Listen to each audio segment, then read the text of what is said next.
قال رسول الله صلى الله عليه وسلم المسلم أخو المسلم لا يظلمه ولا يسلمه من كان في حاجة أخيه كان الله في حاجته ومن فرج عن مسلم كربة فرج الله عنه بها كربة من كربات يوم القيامة ومن ستر مسلما ستره الله يوم القيامة رواه الأربعة. jëlee nañ ci yonent bi sallallahu alayhi wa sallam mu ne jullitay mbokkam du ko tooñ du ko lor waaye du ko jébbal itam ci lu koy lor. képp koo xam ne yaa ngi dox ci aajob sa mbokkub jullit ngir mu faju yàlla dana la sottal fajal la sa bépp aajo boo am.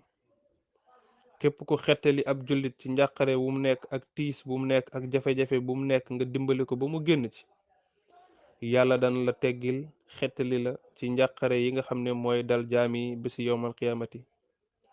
képp ku suturaal jullit ci ayib boo ko xamal ci sikk woo ko xamal nga suturaal ko te yàlla tax yàlla dana la suturaal yowmal qiyaamati nëbbal la say ñaawteef jéggal la say bàkkaar yóbbu la àjjana.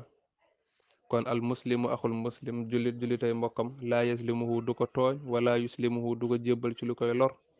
man kaana fi xaajati axihi képp ku nekk ci dox aajob sa mbokk jullit kaana allahu fi xaajatihi yàlla fajal la sa mbooleemi aajo yow. wa man faraja an muslimin ku génnee ab jullit ci njàqare kurbatan faraja allahu anhu biha kurbatan min kurbaati yowmal qiyaamati yàlla xettali la dimbali la génnee la ci njàqare yi nga xam ne mooy dal jaami yowmal qiyaama. wa man satara musliman ku suturaal jullit ci àdduna satarahu llahu yowmal qiyaamati yàlla suturaal la yowmal qiyaamati. xadis boobu buxaari ak muslim ñoo ko solo radiyallahu anhuma.